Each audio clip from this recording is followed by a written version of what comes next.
Hello everyone, I am Chandan Sharma and I have secured All India Rank 3 in Engineering Services 2019 conducted by UPSC.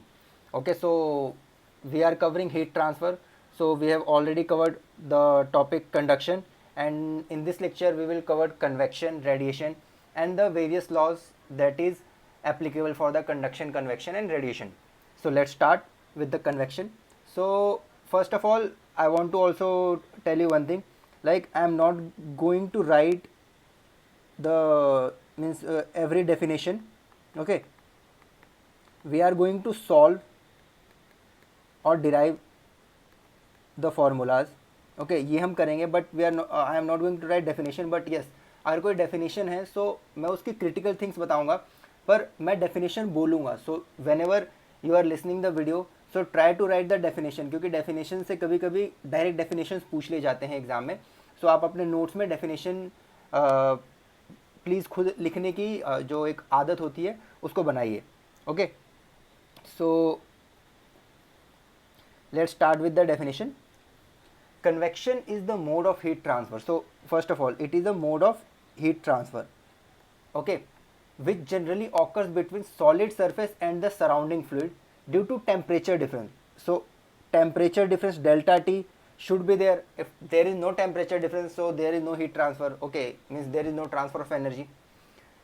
So convection is the mode of heat transfer which generally occurs between a solid surface and the surrounding fluid due to temperature difference associated with macroscopic bulk motion of fluid transporting thermal energy.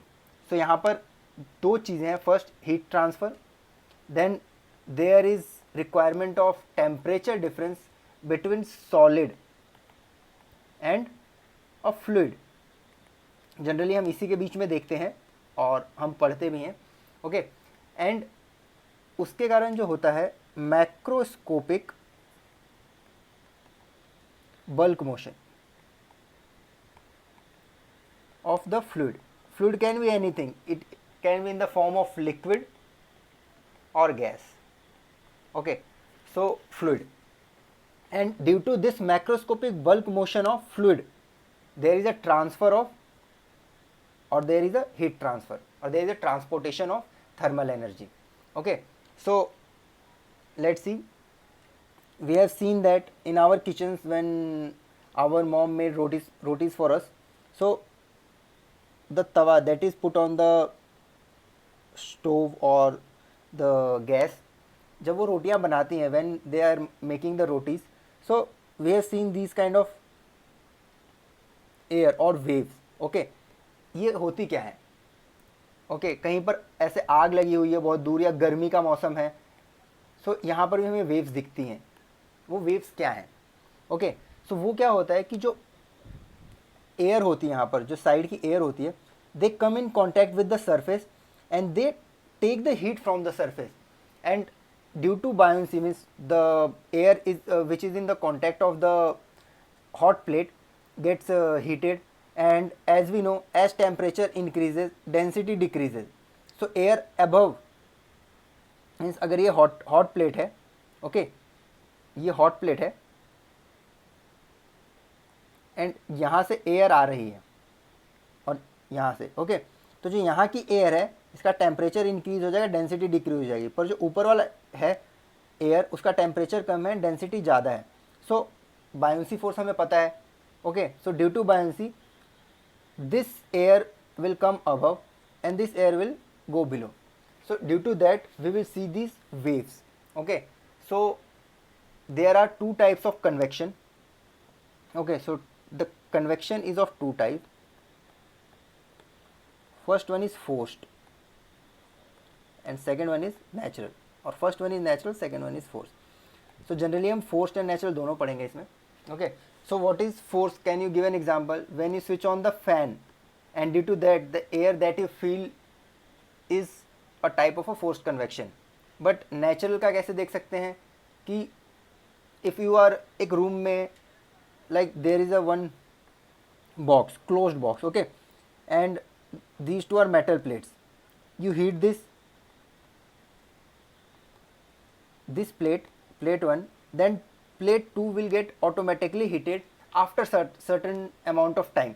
So this is due to age in this air is stagnant, और जैसे यहाँ पर जो air का motion हो रहा है वो ड्यू टू बायंसी फोर्स हो रहा है या due to change in density हो रहा है। सो ये यहाँ पर नेचुरल में आ गया, मीन्स जो यहाँ पर फ्लो ऑफ एयर है वो नेचुरली है, we are not forcing it by then external thing. So forced में याद रखना external,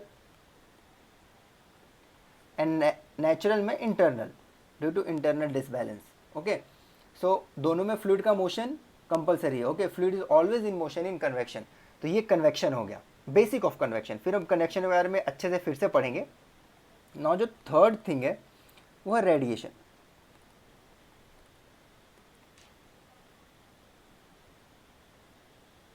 okay, radiation. So in radiation, first of all, in conduction and convection we need medium. In conduction there is a solid medium, right? In convection there is a fluid or liquid or gaseous medium, but in radiation no medium is required. The best example is heat transfer from sun. हम बचपन में ऐसे ही सन बनाते हैं, right? और आज तक मैं ऐसे ही बनाता हूँ। And our blue earth, earth is very small with compare to sun, but still the heat transfer from sun to earth is by radiation, that is by electromagnetic wave. So यहाँ पर एक थ्योरी आती है, काफ़ी पहले दी गई है theory by, इसको हम बोलते हैं प्रीवॉस्ट theory. So as per this theory, all bodies at all temperature and all bodies emit thermal radiation. Okay, thermal radiation, ये एक्सेप्ट जो -273.15 डिग्री सेल्सियस पे है, ये एब्सोल्यूट 0 केल्विन पे है बॉडी, वो नहीं करती है। But at all temperature and all bodies emit thermal radiation except bodies which are at 0 Kelvin or -273.15 degree Celsius in the form of electromagnetic waves. So this is important. Okay, at all temperature by all body emit thermal radiation in the form of electromagnetic wave except the body which are at temperature 0 Kelvin. Okay, so यहाँ पर ये है फंडा। So radiation is the mode of heat transfer which does not require any medium. So requirement of medium, no requirement of medium for its propagation and hence occur by electromagnetic wave. So there एक चीज़ confirm हो गई कि to transfer electromagnetic waves, electromagnetic waves हम काफ़ी जगहों पे use करते हैं। ओके, जो हम स्पेस में सिग्नल्स भेजते हैं वो इलेक्ट्रोमैग्नेटिक वेव्स होती हैं। ओके, सो वहाँ पर कोई मीडियम की ज़रूरत नहीं होती है।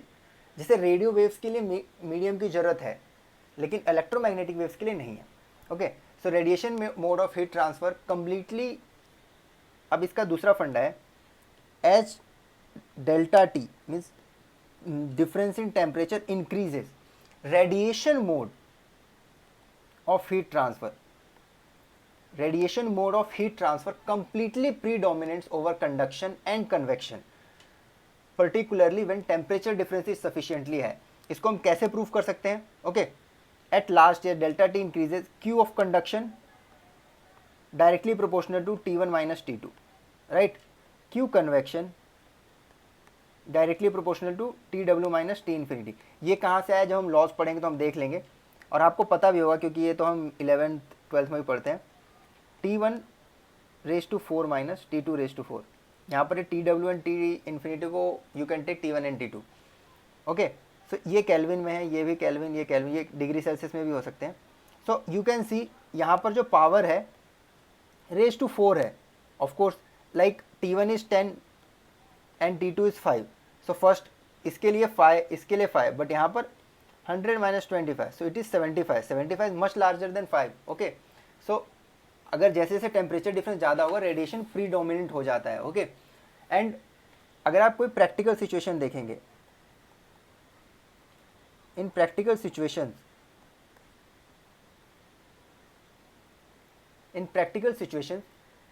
All 3 modes of heat transfer occur होते हैं, ठीक है, all three modes of heat transfer simultaneously exist करते हैं.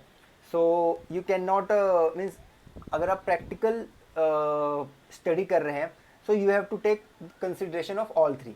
बट जो हम पढ़ेंगे we are taking one by one, conduction then convection, और there is a mixture of conduction and convection, okay, and radiation हम अलग से पढ़ेंगे. ओके, सो ये हमारा basics of conduction, convection and radiation खत्म हो गया. Then now we are going to cover governing laws. Okay, without laws हम कुछ नहीं पढ़ सकते हैं. Okay, you have to first define what is this and how you are going to calculate it. So यहाँ पर हम energy, heat, we are talking about heat energy. So how you are going to detect it. Okay, so first detection is by the difference is temperature. Temperature is the primary tool to measure the heat transfer. Okay, sorry, to measure the heat energy. How you are going to detect its transfer. So उसके लिए laws बने हैं. Okay, so first जो first law है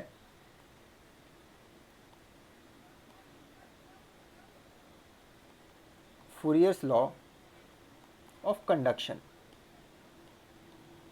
So एक चीज fix है, it is given by Fourier. The name of the scientist is Fourier, and it is for the law of conduction. So how heat transfer takes place in conduction and how we can going to calculate it. So we are going to decide by this law. So first of all आप इसकी definition सुनिए and I will write the key points. उसको highlight कीजिए and please write these definition in your notes. Okay, the law states that the rate of heat transfer, the rate of heat transfer मैं एक Q dot से करूँगा. Dot means वो heat transfer का एक वो होता है कि हम डिफ्रेंशिएट करते हैं रेट के लिए. ओके, इसको ऐसे डिनोट करते हैं. The law state that the rate of heat transfer bye conduction along a given direction is directly proportional to the temperature gradient. Temperature gradient we always show something like this in along that direction and is also proportional to the area of heat transfer perpendicular to the direction of heat transfer. So इसमें कुछ चीज़ें आपको याद रखनी है. heat transfer by conduction along a given direction, not in every direction, DIRE direction, okay, is directly proportional to temperature gradient along that direction. So temperature gradient is also along that direction. And surface area, this is surface area of heat transfer perpendicular to the direction of heat transfer. So if we are taking like out of the surface, तो ये surface area होगा. इसके perpendicular अगर हम देख रहे हैं कि perpendicular heat transfer कितना हो रहा है इस surface से अपने board के surface से, so ये जो है area इसको हम consider करेंगे, right? So ये definition होगी. अब यहाँ पर जो है एक माइनस साइन आता है. Why this is minus sign, let's see. So this is the law. Q heat transfer is directly proportional to gradient of heat transfer and area. So let's see how, why this sign is there, minus sign is there. Let's see, there is a two surface, this is T1 and this is T2. So अगर हम इसके बीच में temperature का plot देखें तो ये generally इस type का होता है, स्ट्रेट. ओके, एंड जब हम ग्रेडियंट की बात करेंगे सो इस टाइप का होगा और यहाँ से हीट ट्रांसफर हो रहा है क्योंकि temperature T1 is greater than T2. So जब हम Q को फाइंड करेंगे so Q is directly proportional to delta T, means T1 minus T2 upon, अगर ये x डिस्टेंस है तो x. But as we see, sorry यहाँ पर T2 माइनस T1 होना चाहिए, राइट? T2 माइनस T1 क्योंकि फाइनल माइनस इनिशियल है. बट यू कैन सी यहाँ पर T2 is less than T1, तो हम यहाँ पर ऑलरेडी माइनस साइन देते हैं. Why? Because heat transfer can not be negative heat, there is some heat transfer. Okay, zero होगा. नेगेटिव में हीट ट्रांसफर क्या होगा? Negative means direction gets change but there is heat transfer, right? Energy का transfer कभी zero नहीं होता है. अगर एनर्जी के आगे आप माइनस साइन लगा देंगे तो डायरेक्शन चेंज हो जाएगा बस. तो इसलिए हम यहाँ पर माइनस साइन, ये वाला जो माइनस साइन है इसको यूज़ करते हैं. अब जब हमने ये पढ़ लिया Q is directly proportional to dt by dx minus into A. So when you remove this proportionality you will get minus K A dt upon dx. So we have already talked about the K. K is thermal conductivity, right? Thermal conductivity. Of material, जो भी material देखेंगे, okay. And it is the property, you have to remember that it is a property, thermophysical property, it is a physical property, okay. अगर बाहर की conditions change हो रही है, okay, means there is a slab and इसके आगे जो यहाँ पर एयर है, if you are changing the outside condition, so there is not very much effect on this के अनटिल एंड अनलेस आप के का टेम्परेचर चेंज करें, ओके। सो ये इसलिए हम इसको थर्मोफिजिकल प्रॉपर्टी बोलते हैं, ओके, और प्रॉपर्टी ऑफ मटेरियल। सो ये बेसिक हो गया Fourier law. So please try to write the definition and these thing, and you will get the notes in that also, you will get these things, okay. So now the second part is, sorry,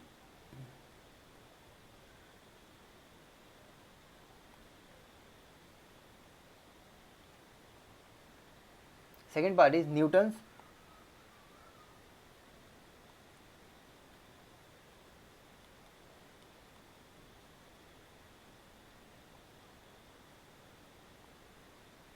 just wait, sorry, yes, second part is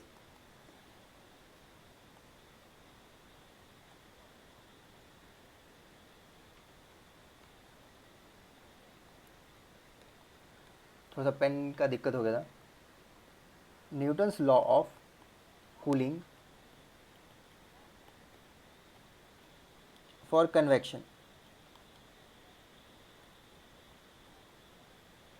okay. So ये है यहाँ पर, of course अगर Newton भाई साहब को तो आप जानते हैं, इन्होंने सब कुछ ही दे रखा है, हर फील्ड में महारत है इनकी हासिल, ओके। सो फिजिक्स के वर्ल्ड में अगर देखेंगे, so he is a very prominent scientist and हर फील्ड में इनका कुछ ना कुछ योगदान है। So first of all, what Newton's law of cooling says for heat transfer in convection. The law states that the rate of heat transfer by convection between a solid body and the surrounding fluid is directly proportional to the temperature difference. What is TW and what is T infinity, I will tell you. And is also directly proportional to the area of contact or area of exposure. So ये है हमारा Newton's law of cooling. यहाँ पर क्या बोला है, the law states that the rate of heat transfer by convection between a solid body and its surrounding fluid is directly proportional to the temperature difference between the area of contact or proportional or area of exposure between them, okay. So let's say यहाँ पर एक body है, okay, and the shape of the body can be anything, but we consider this, and you are talking about this area, surface area, okay. So we take it as A, so its surface is TW, okay, and there is a Q convection, means T infinity means, always remember T infinity means जो surrounding का temperature होता है उसको हम करते हैं, okay. यहाँ पर फ्लूइड क्या होगा, एयर, ओके। सो अगर if we say TW is greater than T infinity, so heat transfer is from this body to air, तो यहाँ पर जो TW माइनस T infinity हो जाएगा, okay.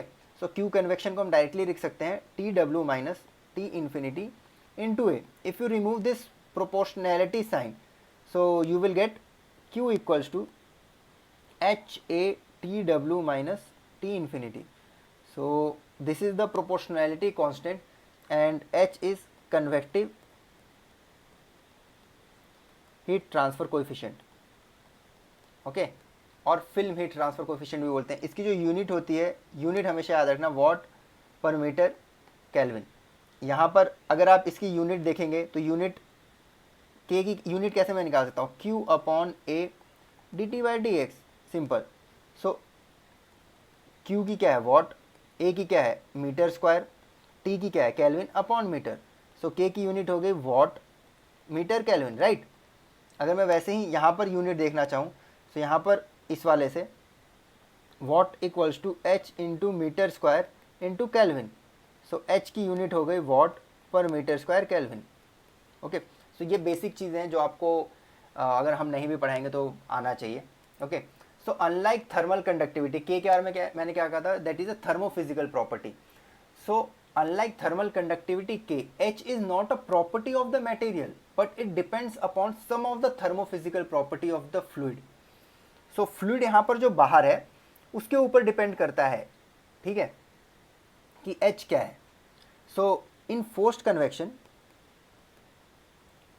as I have already told you, we will study two type of convection, forced and free. So forced convection में जो H है वो किसका फंक्शन है, F means फंक्शन। सबसे first velocity, velocity of fluid. D characteristics dimension of the body, और जो हम बोल सकते हैं कि आप मान लीजिए कोई एक चीज़ बहुत बड़ी है, ओके, लेंथ कितना भी ज़्यादा है, बट असली में उसका यूज़ कितना हो रहा है, ओके, सो उसके ऊपर डिपेंड करता है, उसको हम बोलते हैं characteristics dimension of a body. Okay, so ये है। Then rho density, then mu, then specific heat, and then K. Okay, so K यहाँ पर आपको पता है हमने पहले ही पढ़ रखा है, ठीक है, तो उसके ऊपर डिपेंड करता है, थर्मल कंडक्टिविटी ऑफ मटेरियल पे डिपेंड करता है। तो ये काफ़ी बार क्वेश्चन आ चुका है कि फोर्स्ड कन्वेक्शन में किस किस पे डिपेंड करता है। ये काफ़ी इंपॉर्टेंट क्वेश्चन है क्योंकि ये बेसिक्स है, ये अगर आप नहीं पढ़ेंगे या आपको नहीं पता है तो मीन्स आपके जो फंडे हैं डामाडोल हैं। ओके, अब सेकंड है in free convection.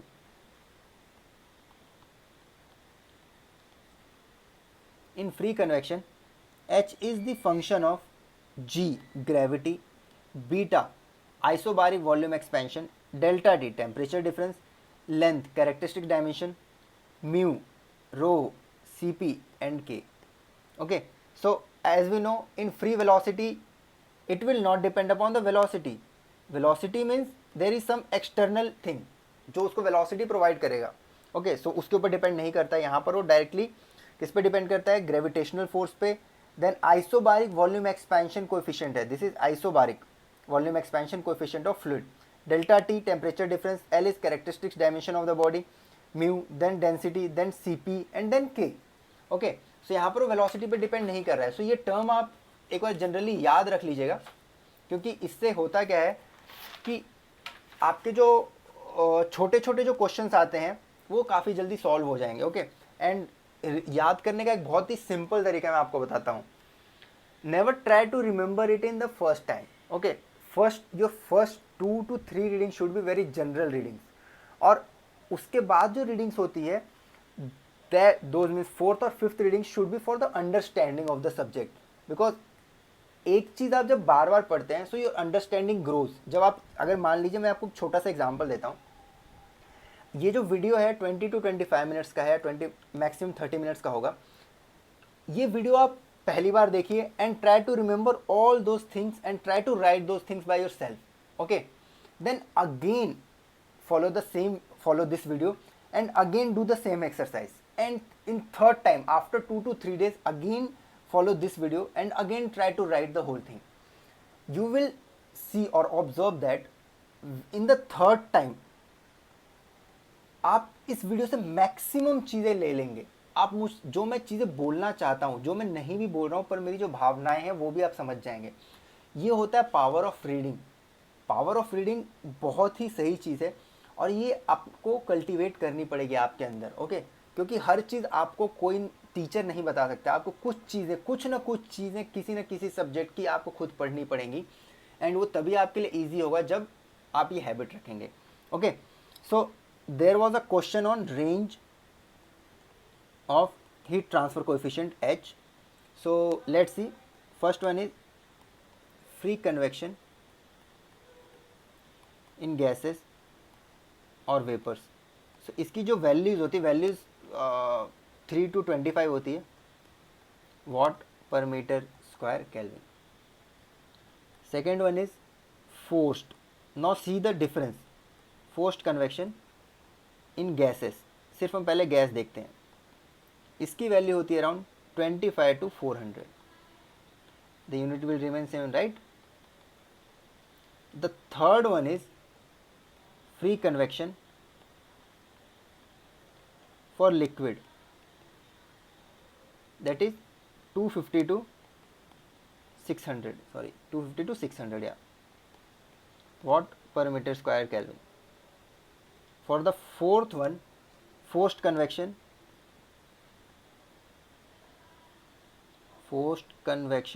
in liquid, इसमें देखेंगे 600 to 4000 watt per meter Kelvin.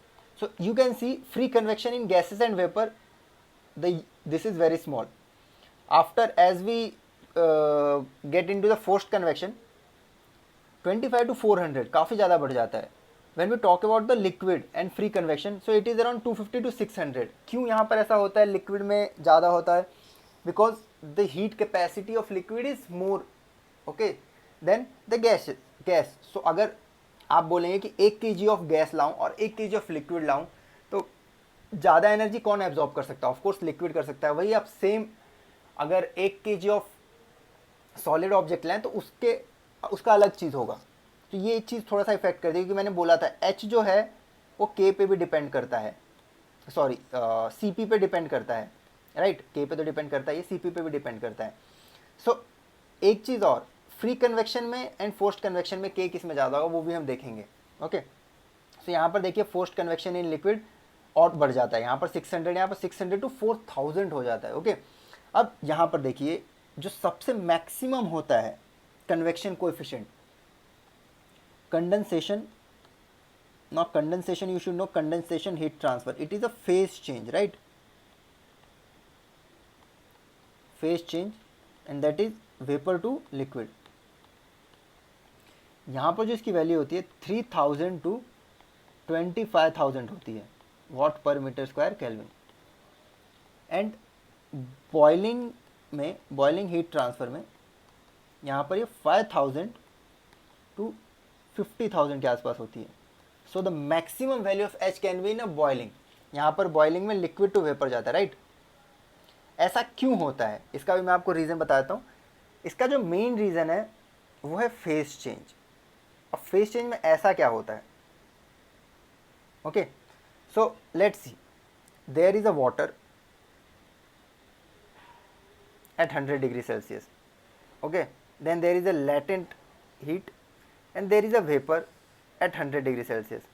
Okay, so H होता क्या है? अगर आप देखें, H equals to Q upon A into delta T.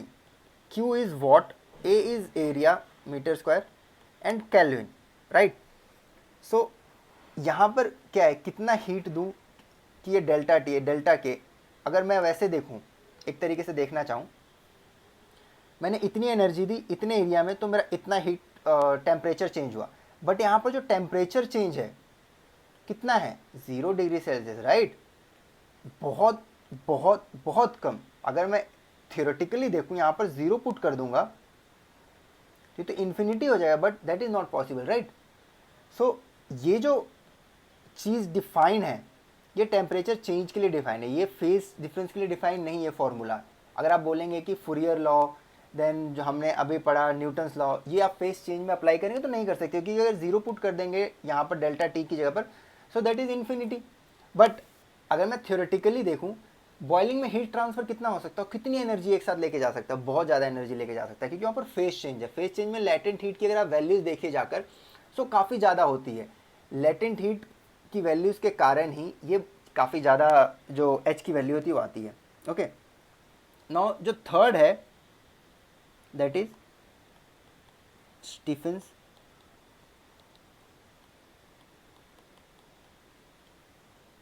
Boltzmann law of radiation.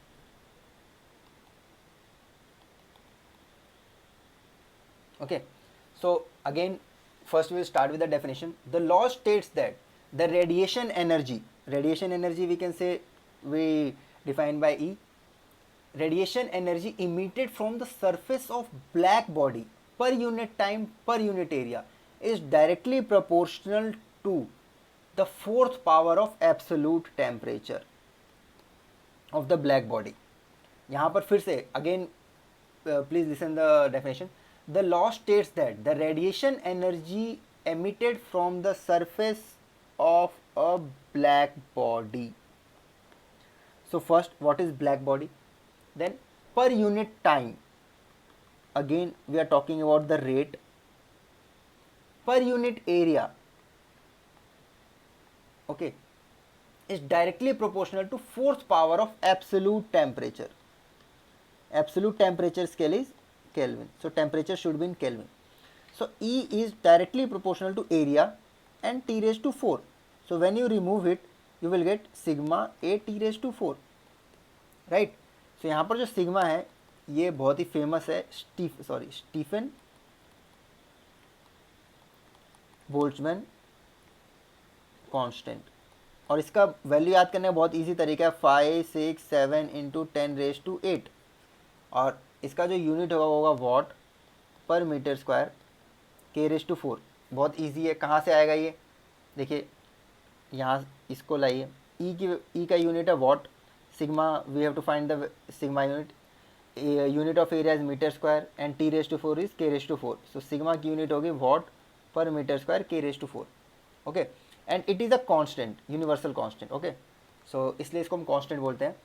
Now black body क्या है, देखिए मैं आपको एक बेसिक डेफिनेशन बताता हूँ, and when we will go into the radiation then we will discuss more about this topic, okay। So black body is the body which absorbs